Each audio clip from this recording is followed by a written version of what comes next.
Oh, morning. So, funnily enough, I'm outside Costa's. Got a cup of tea. And it's amazing, the phone charged a little bit better yesterday. After certain people found out that certain people in a certain phone shop are going to give me another handset. Which will be, I don't know, the third or fourth handset. Which I wonder if the same thing's happening. You see, this is the third or fourth handset, the up and down little bit battery cell rubbish has been happening. Now that means it's not just something random, doesn't it, children? Isn't that going to be fun? Yeah. Now, obviously, tomorrow the podcast gets arranged. We'll have a fun. You're right, fella, doing all right. So that'll be there. We're still going to do the haunted asylum as well. I know it's not about powerlifting, but yeah, I'm kind of branching out a little bit to make sure that people understand what my life's going through, and the fact, obviously, you know that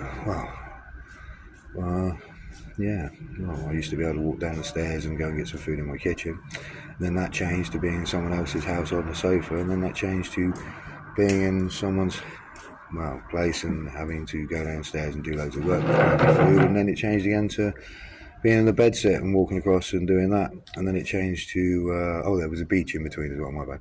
And then it was back to an underpass, and then it was a travel lodge, and then it was another travel lodge, and then another travel lodge, and then another travel lodge, and then it was a park, like the Christmas before, and then it was outside Sainsbury's in the doorway. So now I have to get up, walk from there to usually Costa to get a cup of tea if I've got the money, and then to someone like Greg's or someone to get breakfast, and then the gym, and then in between various places throughout the town to see the various people that have grown to become, friends, and some of them almost family in Eastleigh.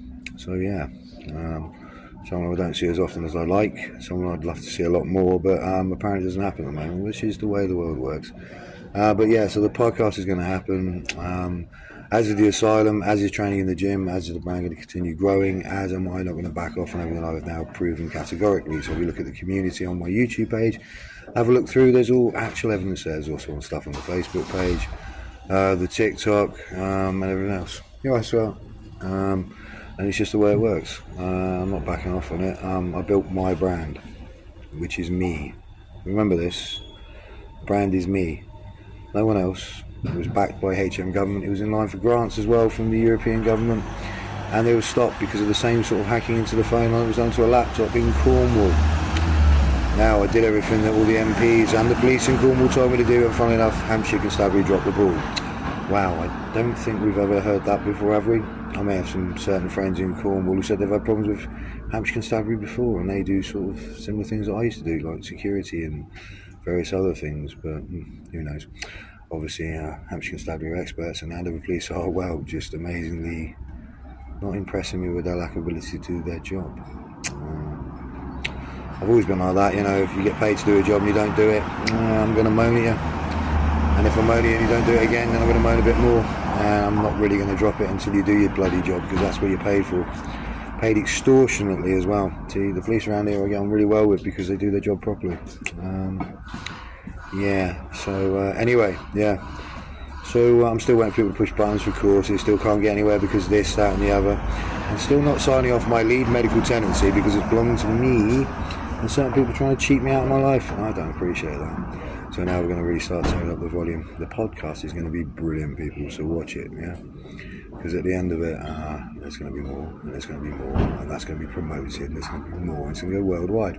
I know this isn't a threat of me being malicious, this is me telling the truth about my life, and if you don't like it, no, I don't actually care. I tried for a second, but it's just not happening. Anyway, I'm going to be in the gym today, we'll try and film, but people keep playing this silly little game where they stop the battery on my phone and then suddenly it goes down, even when charging. It's been witnessed in every gym, it's been witnessed in every place I've been in town here in Eastleigh, and it was witnessed in Cornwall. It's been witnessed with hacking, with emails and handwritten statements all across the towns I've been in across the south of England. That's interesting. Even Salisbury, Amesbury, all the Travelodge accounts have been hacked. You know all this, don't you? Excellent. So watch the podcast, you're going to find out. It's going to be a stack of evidence this big, which the police ignored, also down to some dispute with neighbours. Yeah, okay. And we're not going to look at electronic evidence because there's no evidence of hacking. I've proven there's an evidence of hacking already. We'll prove a lot more. See you soon.